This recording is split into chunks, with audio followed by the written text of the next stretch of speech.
So yun mga boss, no, magandang araw sa ating lahat, no. Nandito tayo sa ilalim ngayon ng ating sasakyan na Rio. Ito yung tinatawag na compressor ng ating car aircon. Ang kadalasang masira dito, alam nyo mga boss, itong parang solenoid valve nya, no. Ito yung compressor na tinatawag na compressor valve, no. Ito ang trabaho nito, iba-bypass niya yung cycle ng refrigerant, no, papunta dito sa suction. Sa halip na pumunta yung refrigerant, which is 134A, dun sa evaporator, iba-bypass niya, paiikutin niya lang dito sa discharge, no, hindi magtutuloy dun sa ating evaporator, no, hindi siya magtutuloy. Kaya pagka akala nyo naglulus compression yung compressor ninyo, check nyo muna magpalit ng compressor valve, no. Eto, tinatanggal lang tong plastic na takip na to, na itim na to, tapos may shear clip yan, yung parang bakal na ganun na letter C, na may parang gagamitan mo siya ng long nose na nakaganyan, pambukas ng clips. Yun lang yung ano na, tsaka meron niyang o-ring dun sa loob. Tapos yung wire na yan, diretso yan dun sa thermostat natin. May isang wire yan na nagpunta dun sa thermostat, papunta dun sa loob ng ng ating sasakyan, dun sa dashboard. So eto yung pulley niya, no, sabay yan sa ikot ng makina. Once na umandar na yung makina natin, kasama na sa pag-ikot yung mga mechanical nito, mechanism nito, ano, sa loob, no. Etong ano na to, itong tornilyo nito, ito yung drain plug niya, no. Kapag magpapalit ka ng langis dun sa loob ng ano, ng compressor para dun sa mga piston niya, no. So ang pangit dito mga boss, kaya madali masira itong compressor natin, kasi sapagkat once na umandar yung makina natin, nag-start na yung mga piston nito sa loob, kasabay na rin na umaandar nung makina natin. Kaya hindi nagtatagal itong compressor na to, no. Kasi kahit hindi mo gamit yung aircon mo, nagagasgas yung mga piston nito, yung mga ball bearing nito sa loob, yung mga diaphragm niya nagagasgas. Kasi ang nagtitrigger lang sa kanya para mamatay siya, itong valve na to, itong tinatawag na solenoid valve to, compressor valve. Tinatawag din itong solenoid valve tsaka compressor valve. Yan lang yung nagbabypass ng refrigerant niya para hindi magtuloy sa mga evaporator natin. Paiikutin niya lang ng paiikutin doon sa loob ng system ng condenser. Tapos babalik niya na naman dito sa compressor. Ang pangit dito mga boss, kapag winter hindi ka nagamit ng aircon dahil malamig, yung compressor mo nagagasgas sapagkat wala siyang magnetic clutch, no. Ang nagsisilbing magnetic clutch sa kanya ngayon, itong tinatawag na compressor valve na to, itong plastic na to. Pag hinugot mo yan, ganyan kahaba yan, yan. Ganyan kahaba yan, dyan sa loob. Yan, pagka binuksan mo yung aircon mo doon sa loob ng dashboard mo, may magti-trigger dyan na valve, magbubukas para yung refrigerant pumasok dito sa accumulator na to, sa suction line, papunta doon sa evaporator mo, papasok ng expansion valve. Yan na, magkakaroon na siya ng cycle ng refrigerant. Hindi kagaya dun sa mga old school na compressor na may tinatawag na magnetic clutch. Papaliwanag ko sa inyo yung pagkakaiba ng may magnetic clutch sa walang magnetic clutch. Ito kasi walang magnetic clutch to eh. Diretso to, pag andar ng makina mo, diretso na siya na andar sa loob niyan, yung mga mechanical niyan, nagagasgas yung mga piston, bearing. So ang pumapatay lang sa cycle niya, sa cycle ng preo niya, ng refrigerant niya, itong tinatawag na solenoid valve na to, itong compressor valve na to. I-explain ko sa inyo yung kagandahan ng may magnetic clutch sa compressor natin dito sa Rio na to, mga bossing. So kung titignan mo dito sa ibabaw, no, itong mukha ng compressor natin, ito yung dapat na maging magnetic clutch na, no, dahil wala siyang magnetic clutch. Pag under ng engine natin, makina natin, itong mukha nito, yung pulley na yan, yan may ano na yan, yan may pulley na yan, ito kasama nung B-belt natin, itong fan belt, kasama na siya sa umiikot sa makina, no. Pag kung ano yung RPM ng makina, siyang RPM ng mga mechanical natin doon sa loob ng compressor, which is hindi maganda kasi kahit di ka nagamit ng aircon, yung mga mechanical mo doon sa loob ng compressor nagagasgas, na ikot, nagkakaroon ng RPM, nagkakaroon ng revolution, nagkakaroon ng cycle, no? So walang pahinga yung compressor natin kasi etong compressor natin wala siyang tinatawag na tawag dito na magnetic clutch. Panoorin nyo, papandarin ko tong makina, kasama na siya sa iikot, hindi siya nakapix. So yun, no, mga bossing, no, mga amigo, no, mga masteral, no, nakikita nyo yung mukha ng compressor na yan, no, yun, nakita nyo yun. So pag under ng engine natin, na-under na rin yung compressor, which is hindi maganda kasi mapapadali yung buhay ng compressor natin. Bakit? Kasi kahit di mo ginagamit yung aircon mo, yung mga mechanical parts doon sa loob ng compressor mo, umaandar na rin, kagaya ng piston ring, crankshaft, kasama na sa RPM, sa revolution ng makina.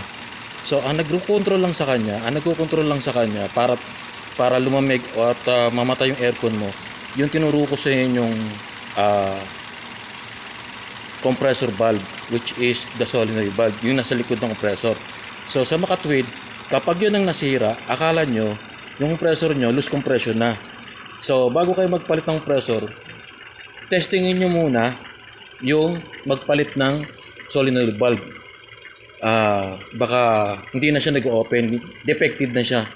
So yung refrigerant mo wala na siyang cycle kasi stack up na yung solenoid valve niya or yung compressor valve na tinuro ko sa inyo kanina lang. So ito yung isa sa sample ng old school na compressor, yung mga sinauna, no. May tinatawag siyang pulley na kasama ng belt.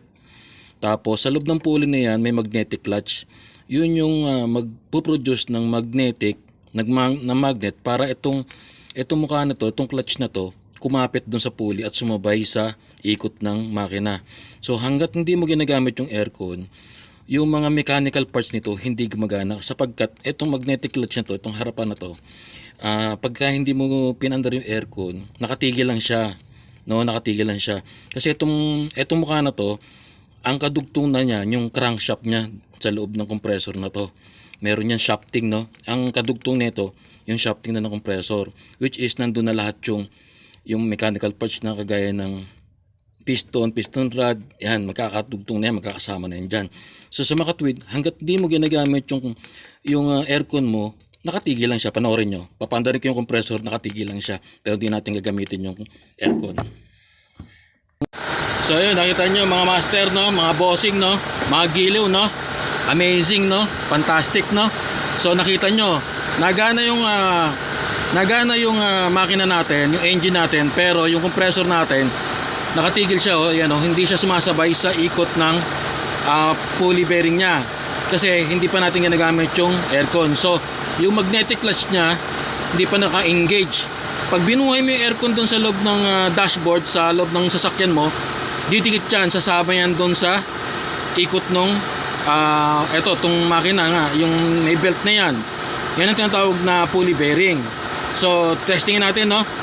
Yan ang kagandahan ng old school na compressor. Hindi nagagasgas yung mga mechanical parts niya pag hindi mo ginagamit yung aircon mo. Hindi kagaya dun sa mga simula na, kung di ako nagkakamali, simula ng 2010, puro ganun na yung labas ng compressor. Yung pagka bukas mo ng engine, kasama na yung compressor sa pag-ikot ng engine.